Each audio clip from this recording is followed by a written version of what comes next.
We will have a panel on social media and internet technology in Iran. It will be moderated by Kiana, Karimi, and the guests are... You have the list? I have the list. Yes.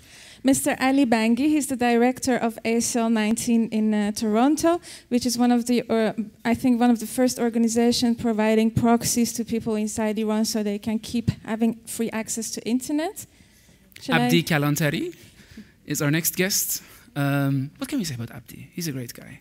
He's a wonderful guy. This is my, like, you know him better, and this is a little, just so you know, we show you the techniques of the presenters. So Abdee Kalantari. He's one of the very famous writers and bloggers, and he does many other things as well, but I think his blogs are extremely popular in Iran, as far as I know. And a bit erotic And also. we also have Mr. Mahmoud Enayat, who is the director of small media in London. They do a lot of research, the most cutting-edge research on what is happening online and also with internet technology inside Iran. So let's go. Panelists, moderator, enter the stage, and until we rudely, without Tarov, cut you off, the stage is yours. Come on up.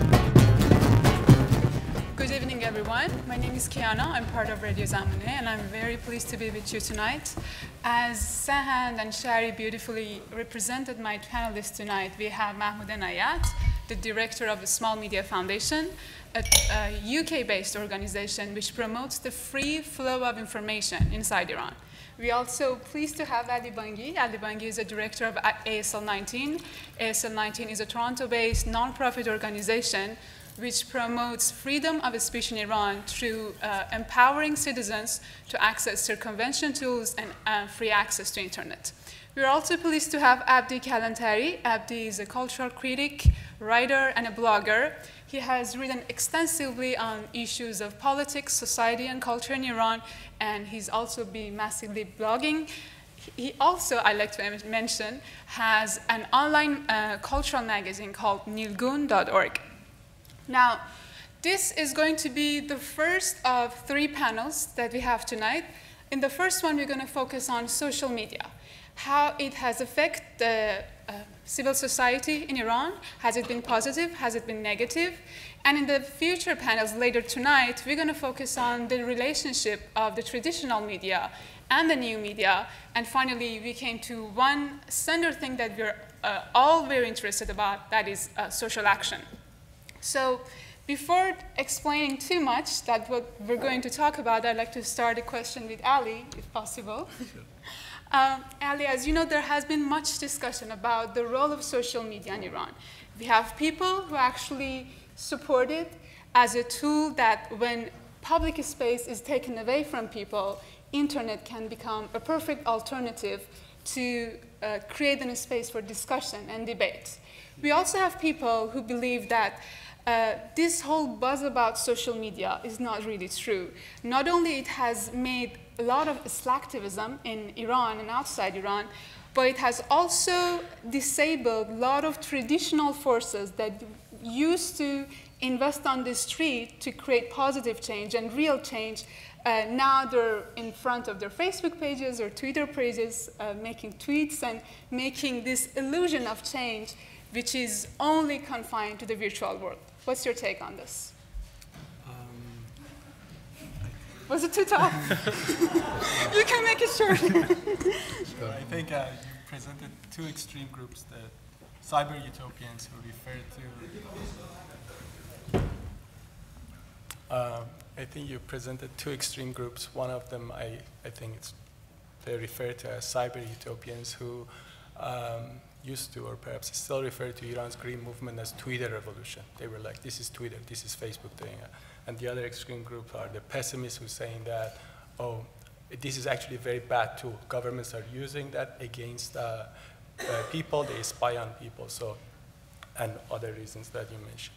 I think my take on this is perhaps a middle ground, which is, this is a very nuanced tool.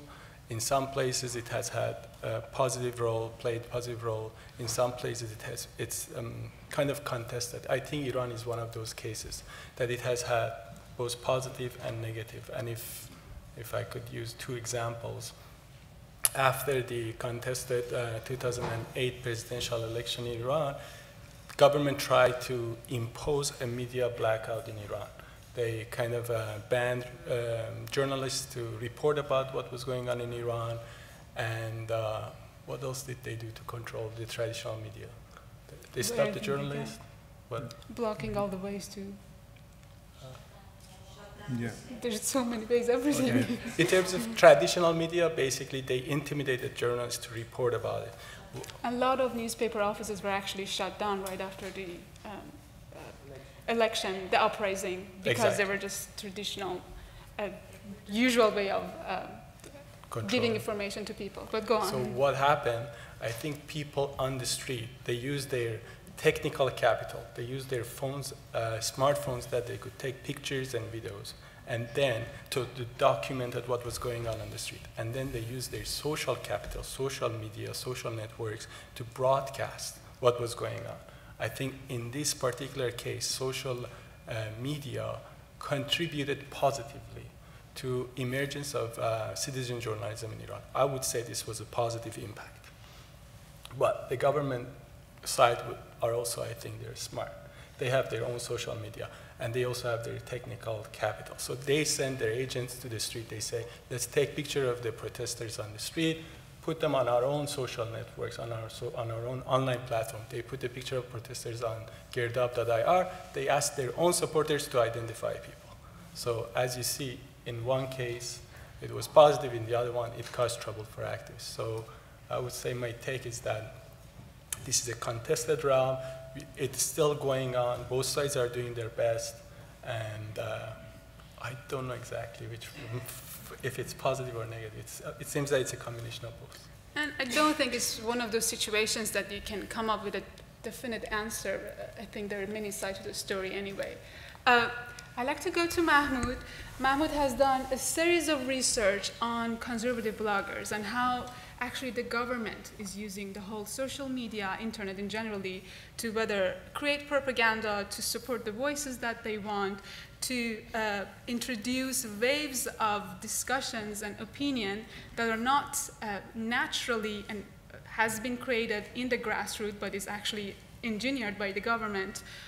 What is your take about the use of governments of Iran with regard to social media? I think it's an important question because outside Iran, a lot of us tend to associate social media as a tool for civil society. We don't see the dark side of the story, and that is the fact that if each of us is equipped with a cell phone or a laptop, we are actually making ourselves vulnerable because now it's very easy to spy on us, and traditionally it was not possible. What do you think? I think we need to differentiate between the Iranian government propaganda and the supporters of the government, and that's one of the main sort of idea behind the conservative blogger that we publish every month. So basically we follow around 400 most active conservative blogs, and we sort of do a content analysis on them. And we publish this report on a monthly basis. You can find on our website. And actually, one of the main interesting sort of finding is that there is a difference between the sort of Iranian official sort of use of the social media and sort of a genuine supporters. Mm-hmm. And that's where I think it's sort of an interesting distinction needs to be made. That actually there are people inside Iran that they genuinely support, say, that the regime, the state. But they are criticizing Ahmadinejad sort of government. They are also criticizing Khamenei, in some. So why you, for instance, in this case, that why he keeps supporting Ahmadinejad, for instance, the latest round of sort of a row between Khamenei and Ahmadinejad. So I think it needs to be that distinction needs to be made. That when we're talking about the state or the supporters of the state. My question is mostly focused on the state. How state use social media and internet? It's basically they're taking it seriously. Khamenei has a Twitter account. He has his on Instagram. It's funny actually. Twitter is blocking Iran, but Khamenei is active on Twitter. So they're taking it seriously. I mean, like any other social force, you can't basically be a social force if you are not on social media. And they're really taking it seriously. They are investing. I mean, time to time you hear different announcements of programs that Iran is training 250,000 bloggers. I mean, number vary every year. I mean, it's been from 10 million to now, the recent was 25,000 something. But every year there is an announcement that they're really heavily investing on training their own bloggers, the supporters. They're taking it seriously. And I think But at the end of the day, I mean, there's a question mark that how effective it is in terms of what they're doing in terms of producing content. There's a huge difference between controlling the social media but also producing content for social media. They are great at controlling social media, but I don't think they're really doing a good job in terms of producing content for social media. Abdee, I'd like to come to you. You've been reflecting on Iranian society for years now. What is your take on the role of social media and internet in Iran? Are you positive about it or not? I certainly am. I hear a lot of negativism about social new media. We heard some of it today, earlier today on Persian panel. I do share some of those criticism myself, but I think, first of all, cyber activists are not just cyber activists, they're real activists. I've seen them on the street. About 2 months ago in New York, a lot of familiar faces on Facebook. When President Ahmadinejad came to New York for a visit to the UN, they were on the street, they were doing the legwork, they were doing all the banners and projectors on the wall, talking to the media. So they are there, they're actually doing the politics. But I think a lot of expectations that are disappointed are because you're putting these expectations within the context of traditional politics, which is a whole different animal. Here we are dealing with a new medium. It fits into a different paradigm of politics. It's not the same as traditional politics, which is party politics, parliamentarianism, social movements, even revolutions. You can't expect social media to do that for you.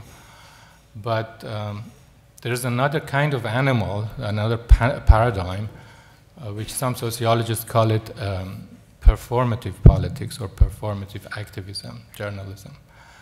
And what it does, basically, because of the nature of, interactive nature of the new media, is that you're not just a receiver of the message, you're also upstaging your own message on a stage. And as I said earlier in the other panel, and a good example of this is, for example, a while ago, the plight of political prisoners in Iran is very a harrowing story. You hear it every single day.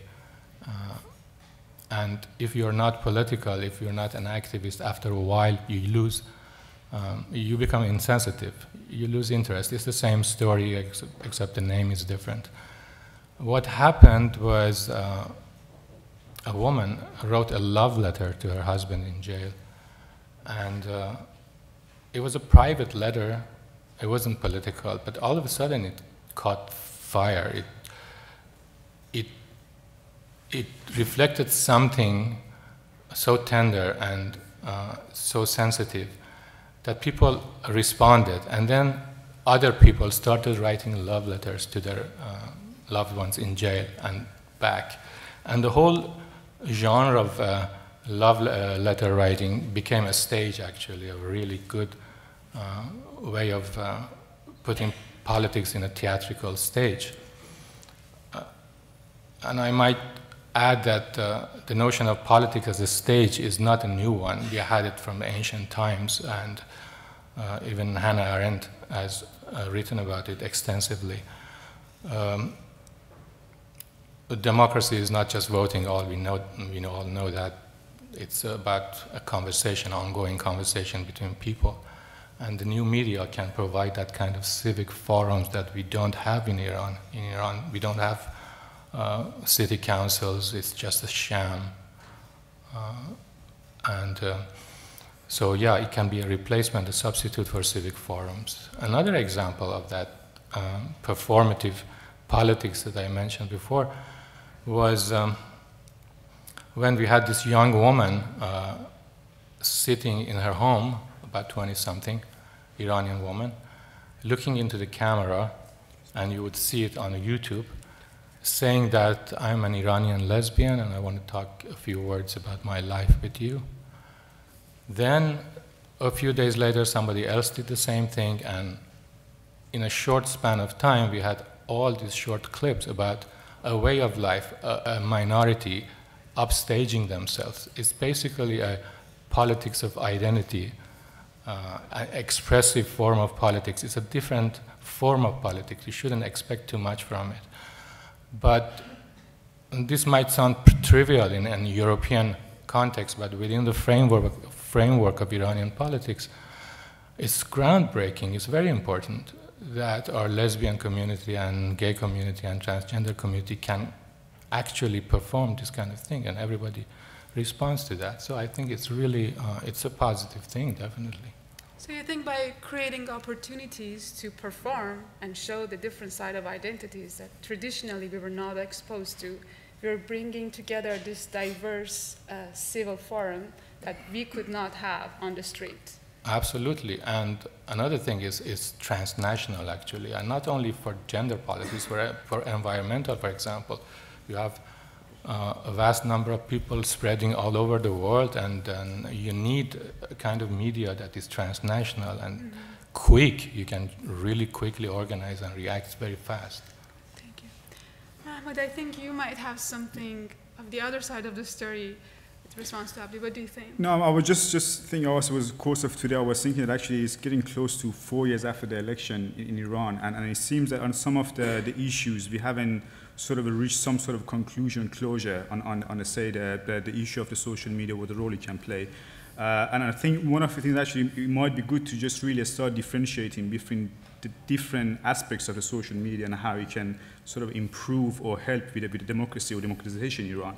I think generally in the media sort of literature, the academic literature, there are 4 roles that has been attributed to media in general, or the social media in particular.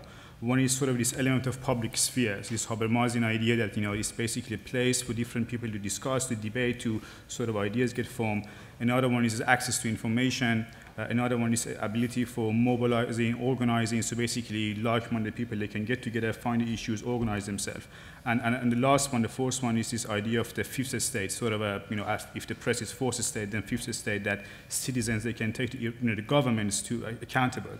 And in case of Iran, I think if you look at across these 4, elements, I think we have social media definitely has played a role in terms of the fifth estate element, that, actually it is take Iranian government accountable. I mean, in terms of the things happening, Satar Beheshti was the latest one, that actually the government can't deny it. I mean, if you look at the Iranian official sort of responses to Satar Beheshti case, it was sort of conflicting, sort of contradicting, accounts of it. And that's because the media, the social media is out there. People are just not letting the issue go.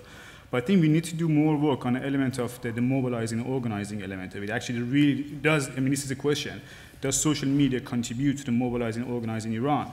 And I think the answer is no, because, at the end of the day, you need to be able to transfer this power of organizing from online board to the offline. And we know the Iranian government is sensitive towards any form of association, even if you want to get together in a park in Tehran for the water fight, which was actually the case.